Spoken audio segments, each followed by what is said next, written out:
Alors encore une limite avec des puissances de n, mais celle-ci, il faut que tu fasses gaffe parce que il y a deux termes au dénominateur. Donc là, la petite astuce de séparer en deux, ça va pas marcher parce qu'on va se retrouver avec une puissance sur une expression avec plusieurs puissances, pareil pour l'autre.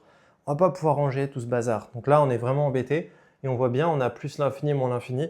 Donc là, on est bien encore sur la forme indéterminée des additions et aussi infini sur infini, voilà, c'est très compliqué.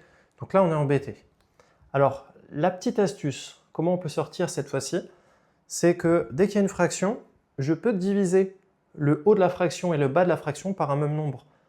Par exemple, j'ai le droit de multiplier par 2 en haut et en bas, ça ne changera pas l'expression. J'ai le droit aussi de diviser en haut et en bas par 2. Et pareil, ça ne changera pas l'expression. Donc ça va être ça la petite astuce. Donc je vais te montrer comment on va s'en sortir pour celle-ci. En fait, tout simplement, ce qu'il va falloir faire, c'est tout diviser par la plus grande puissance de l'expression. Donc ici, la plus grande puissance de l'expression, c'est 5 puissance n. Donc on va diviser tout le haut par 5 puissance n, on va diviser tout le bas par 5 puissance n, ce qui va nous faire apparaître des inverses partout, et tout va être beaucoup plus simple à étudier. Donc pas évidente, mais c'est bon à savoir. Voilà, donc j'ai tout divisé par 5 puissance n, et là on se retrouve un peu dans l'exemple qu'on avait dans l'exo précédent. Je vais pouvoir séparer en deux, là le 5 puissance n, scinder en deux fractions en haut, et en deux fractions en bas du numérateur et du dénominateur. Donc on obtient ça. Alors 5 puissance n sur 5 puissance n, ça va faire 1.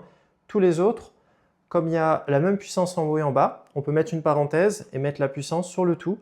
Et ils sont tous compris entre -1 et 1, donc c'est super pratique.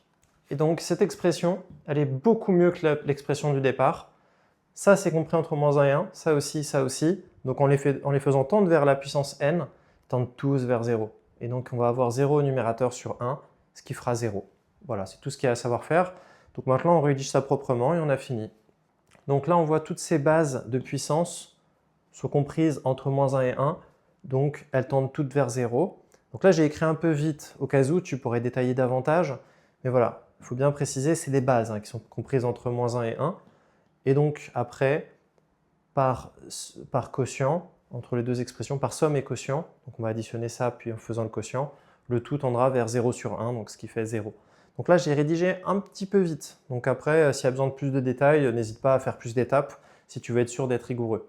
Donc là, on voit bien, par somme et quotient, on tend bien vers 0. Parce que 0 sur le numérateur, 1 au dénominateur.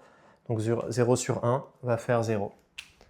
Donc méthode un petit peu différente de l'autre, mais c'est bien de connaître les deux en fonction. Comme ça, tu peux t'adapter au dénominateur, parce que ce ne sera pas toujours pareil.